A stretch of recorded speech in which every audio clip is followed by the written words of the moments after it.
దేవునికి స్తోత్రం. మీ అందరికీ నా హృదయపూర్వక వందనాలు తెలియజేస్తున్నాను.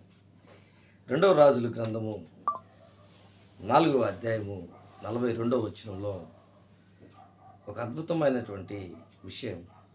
ఎలీషా ప్రవక్త తన యొక్క దగ్గరకు తేబడినటువంటి యావల పిండితో చేసినటువంటి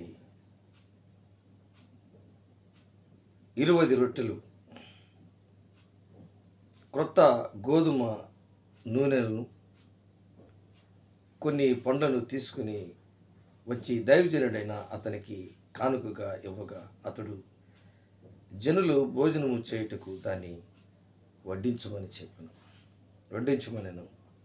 ఇది రెండవ రాజుల గ్రంథము 4వ అధ్యాయము 42వ వచనంలో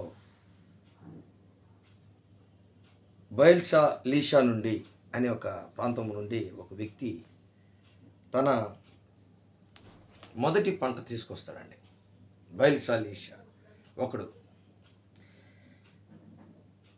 ఈరోజు దేవుని బిడ్డలారా, ఎందుకు ఈ విషయాలన్నీ చెప్తున్నానంటే, ఇక్కడ 42వ వచనంలో బయల్షాలీషా నుండి మరి ఒకడు బయల్షాలీషా నుండి మొదటి పంట బాపాతు యావల పిండితో చేయబడిన 20 రొట్టెలను, క్రొత్త గోధుమ వెన్నులను, కొన్ని పండ్లను తీసుకొని వచ్చి దైవజనుడైన అతనికి కానుకగా ఇవ్వగా అతడు జనులు భోజనము చేయుటకు దాన్ని వడ్డించమనెను. ఎలీషా యేసుక్రీస్తులాగే చాలా అద్భుతాలు క్రీస్తుకు పూర్వం కొన్ని వేల సంవత్సరాల క్రితం ఆయన చేశాడు. అయితే ఇక్కడ 100 మందికి వడ్డించారు. 100 మందికి వడ్డించిన తర్వాత అవి తిని మిగిలాయి. అయితే ఆ 43వ వచనంలో అంటాడు, అయితే అతని పనివాడు 100 మందికి వడ్డించుటకు ఇవి ఎంతవని చెప్పగా అతడు వారి తినగా మిగులునని యెహోవా సెలవిచ్చి ఉన్నాడు. అతడు వారు తినగా మిగిలి ఉంటాయని యెహోవా సెలవిచ్చినని ఉన్నాడు గనుక జనులు భోజనము చేయనట్లు వడ్డించమని మరలా ఆజ్ఞ ఇచ్చాను. ఎంత గొప్ప విషయం అండి. అసలు ఈ యావల అంటే మనకు మత్తయి సువార్తలు కానీ యోహాను సువార్తలో 6వ అధ్యాయంలో కూడా మనకు కొన్ని వచనాలు మనకు కనబడుతుంది. చూడండి, 9వ వచనంలో 5 రొట్టెలు, అక్కడ 5,000 మంది పురుషులు, అలాగే ఇంకా చాలామందికి కూర్చొని పెట్టి భోజనం పెట్టడం. అయితే ఇక్కడ ఒక మాట ఉంది 9వ వచనంలో, ఇక్కడ ఉన్న ఒక చిన్నవాని వద్ద 5 యావల రొట్టెలు 2 చిన్న చేపలు ఉన్నవి, కానీ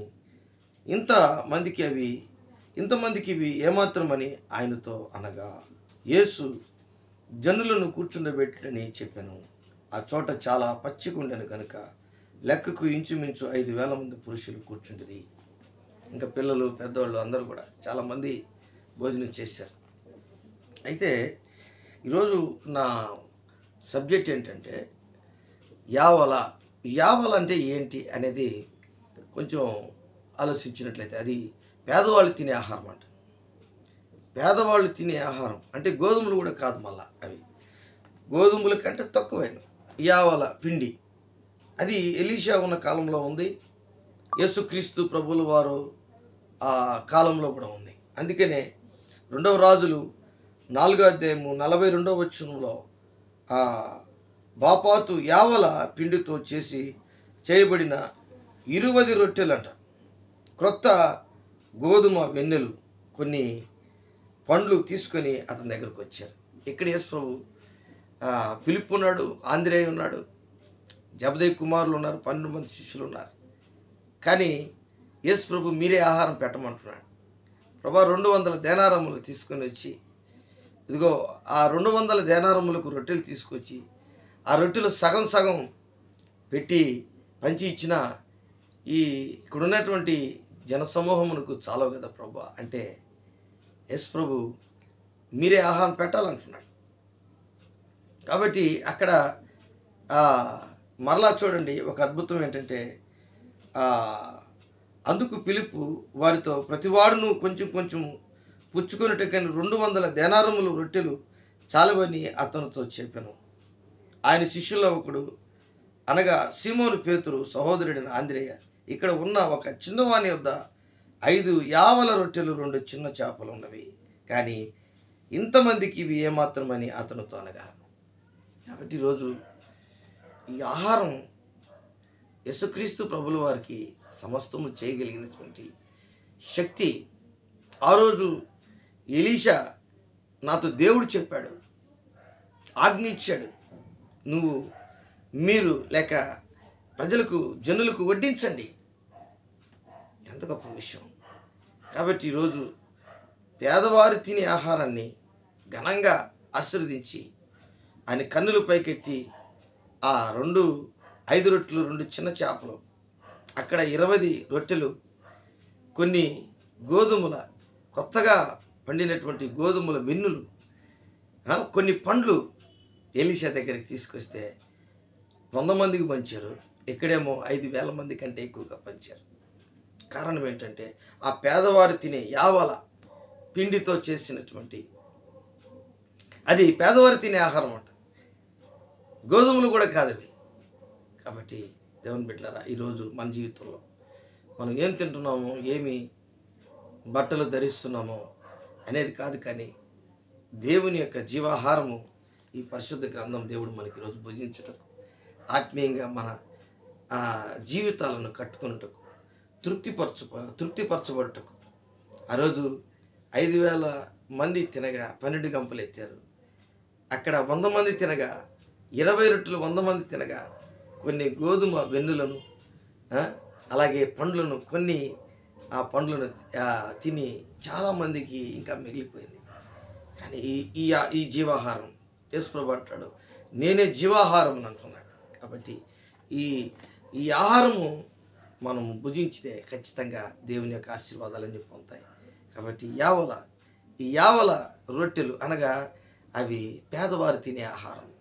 కాబట్టి యావల పిండి అది ఒక గోధుమల కంటే తక్కువైనటువంటి గింజలు, వాటిని ఎంతగా దీవించాడు దేవుడు. కాబట్టి ఈరోజు నీ చేతిలో ఏముంది? నీ యొక్క ఆశీర్వాదాలు గొప్పగా చేయబడాలంటే దైవజనుడి దగ్గరికి తీసుకురా. అలాగే యేసుక్రీస్తు ప్రభుల వారి దగ్గరికి నువ్వు ఒంటరిగా ఉన్నప్పుడు, కానీ నీ ఆలోచన విధానం ఒక్కరిగా ఉన్నప్పుడు, నువ్వు ఒంటరిగా ఉన్నప్పుడు, ప్రభువా ఇదిగో నా దగ్గర ఈ డబ్బుని కొద్దిగానే ఉంది ప్రభువా, నన్ను దీవించు అని నువ్వు ఖచ్చితంగా అడిగితే ఖచ్చితంగా దీవిస్తాడు. బహుజన సమూహములకు నీ ద్వారా ఆహారం పెట్టిస్తాడు. దేవుడి వాక్యం దీవించి ఆస్వాదించునుగాక. ఆమేన్. ప్రేమ నమ్మకం కలిగినటువంటి నా యేసయ్య కూడి వచ్చినటువంటి బిడ్డలను మీరు దీవించి ఆస్వాదించమని నజరేయుడైన యేసు నామములో అడిగి వేడుకుంటున్నాను తండ్రి. ఆమేన్. ఆమేన్. ఆమేన్.